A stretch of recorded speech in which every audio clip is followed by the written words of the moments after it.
What's up, IG? So, I think that I was kind of talking yesterday about this idea of aloneness and that sacred time of aloneness. And how ideally, of course, the family unit, the nuclear family unit, is the most ideal. And it's designed that way, in an organic way, by our Creator, for there to be, a husband and a wife and children and the balance of that energy. But I think that it's also amazing during the time that you are alone to not just cultivate your mind, but really hone in on the things that you are interested in and who you are as a person. Because the more self awareness that you begin to cultivate, the more of an asset you will be to your soulmate. And you, the thing that's so great about being honest with your partner, honest with your mate, and honest with yourself, is that you come to a place of realization where you can improve. For me, the stage of life that I'm at, and many of the things that I've been, I guess, having to deal with, as far as the adversity, and that's something that I think every human being can relate to. And there's gonna always gonna be something, some sort of adversity that you are going to come across in your life. And for me, I really have come to a point where I very much value my peace. And I was even thinking about like music. I can talk all day about music. You guys know I'm a music fanatic, and I love all types of music. My music selection is so eclectic. You might come by, I might be listening to some Coltrane or some Miles Davis. You may come by, I might be listening to like some Ace of Base, all the way to Shakira, to Stevie Wonder. I mean, I love all types of music. But I know that when I'm feeling like I need to come to a Zen place, you're not going to usually find me listening to that oot, oot, oot, oot, oot, oot, right? So I might be listening to that when it's time for me to work out, you know. But when I come to a place where I really need to have like, be in a meditative state, I'm going to be listening to things that are way more chill. And so for me at this stage of life, I have come to the realization that I really like my peace. I very much value my peace, like majorly, my tranquility, my serenity, calmness. Like, I really like my peace a lot.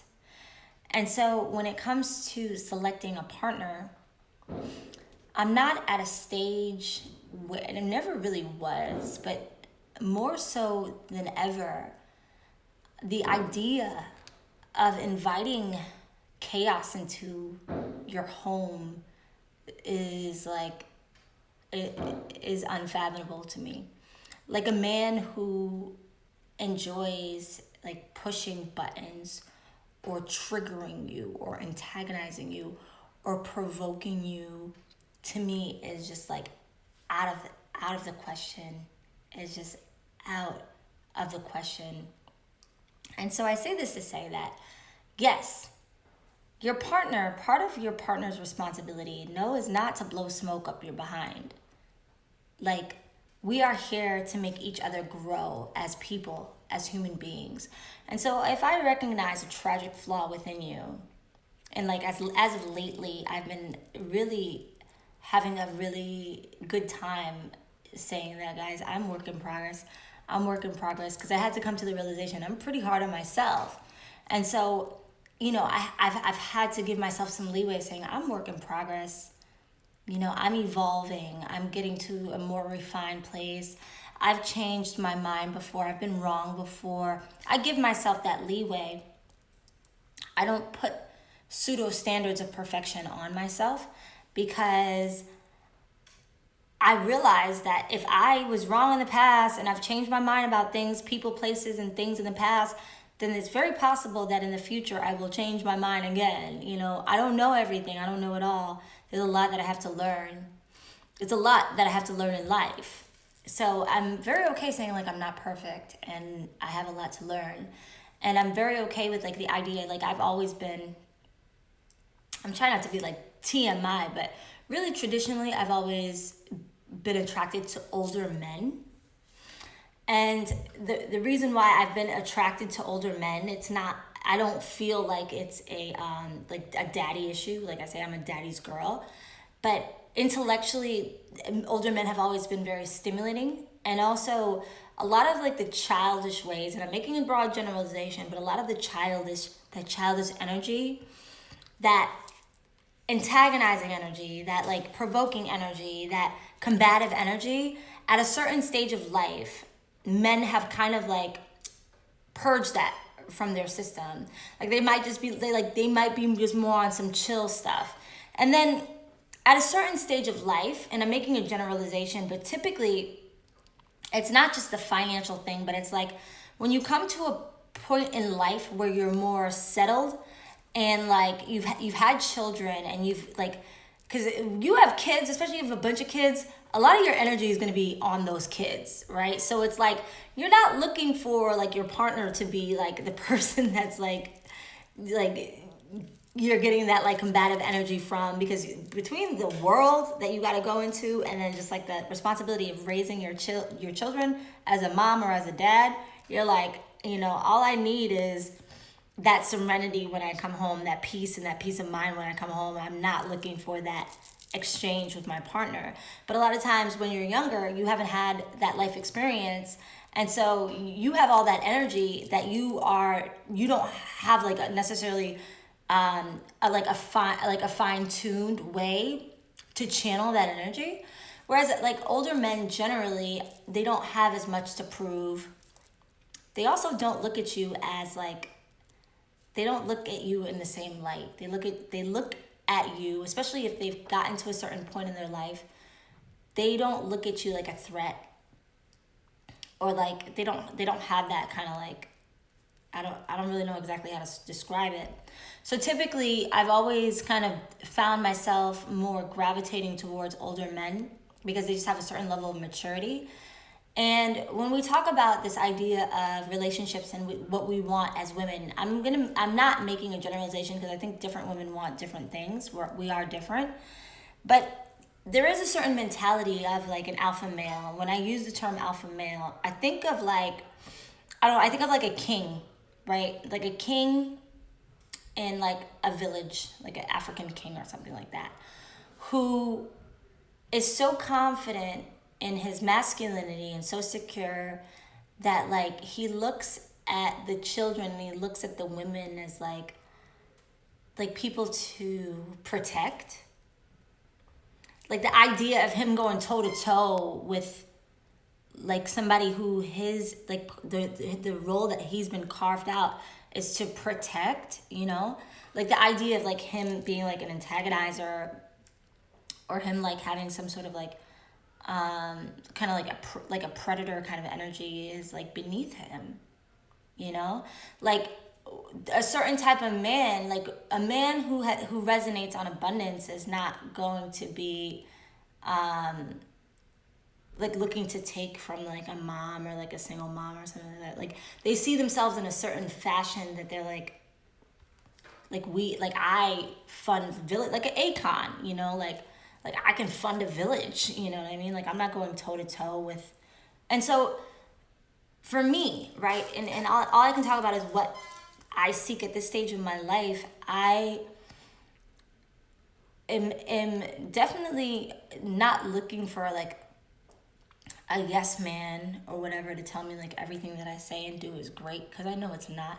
I know that there's room for improvement, but I think that it's also, it comes from a place of love. You know what I'm saying? Like when somebody has your back, it comes from a place of love and compassion. And it's usually not what you say, but it's how you say it. So if I see a problem with my man, I'm like, I'm going to assess, is this the time? Like if he has, a major issue that he's dealing with his business, or, at work or whatever, I'm going to first assess, is this the time to address this? How important is this right now? Is this a time for me to even say anything about this? Taking into consideration what he's up against with the world. And then the second question is, okay, well, how am I going to say this? Because you can say the same thing, right? And somebody wants to cuss you out, or you can say the same thing and somebody thanks you, right? Thank you for having my back, because had I gone on with that mentality or that mindset, it would have been detrimental to my future. And so the next question is, how am I going to say this? My role as a woman is not to antagonize you. That's the last thing that I want to do. That's not my role. For me, as far as what I offer and what I look for in a relationship with peace, it's like, I'm not trying to pick fights. I'm trying to make love. I just ordered the Kama Sutra. And when I say, like, if you have a partner, get the Kama Sutra. If you don't have a partner, get the Kama Sutra. Like, your aloneness is a time for you to become a better partner. It's a time for you to become a better lover, a better mate. And figuring out how to, like, please yourself, figuring out how to please your partner is essential. So who's got time to be taking that energy and channeling it towards, like, pushing each other's buttons or antagonizing each other, when you guys could be making love in multiple ways and getting close and reaching a point of bonding and closeness that you never thought was possible.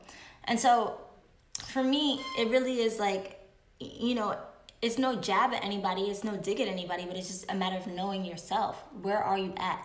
The minute that I feel a man with that kind of, like, antagonistic energy, or every time I'm around him, I just feel like he's trying to push my buttons or, like, change my mood, I'm just like, you're just not the one for me. Like, you're just not for me. And it's just that simple. Everybody has their person. If you're looking for somebody that you can argue with, if that's how you get off, if, like, somebody that you just want to, like, argue with all day, like, there's a girl for that. There's a woman for that. That'll sit there and that'll argue with you all day, and you guys can insult each other all day, and you guys can lower each other's self-esteem all day. That's just not me. That's not what I'm about. That's not who I am. I'm about building my man. I'm about supporting my man. I'm about uplifting my man. I'm about creating an atmosphere of love. I'm about serenity. I'm about, when he comes home, there's a good vegan meal, like, to eat, good food to eat, some good music playing, making, like, really good love, having, like, some amazing sex, and just, like, having a tight bond, like, being best friends. I'm not about that fighting and whatnot, because I went away to college. I went to Denison. I majored in communication. Why did I major in communication? Because when you argue with somebody and you say things that are insulting to somebody, that just shows that you lack communication, that you lack the ability to communicate in a way that is kind and loving. And it comes from one of two places. You're either ignorant of how to communicate, or you get something out of somebody antagonizing somebody and pushing someone's buttons and being mean-spirited and being condescending and all of those things. And if that's the person that you are, I say you're allowed to be that way. But I don't want you. I don't want somebody who I gotta constantly have chaos, constantly, you know what I'm saying?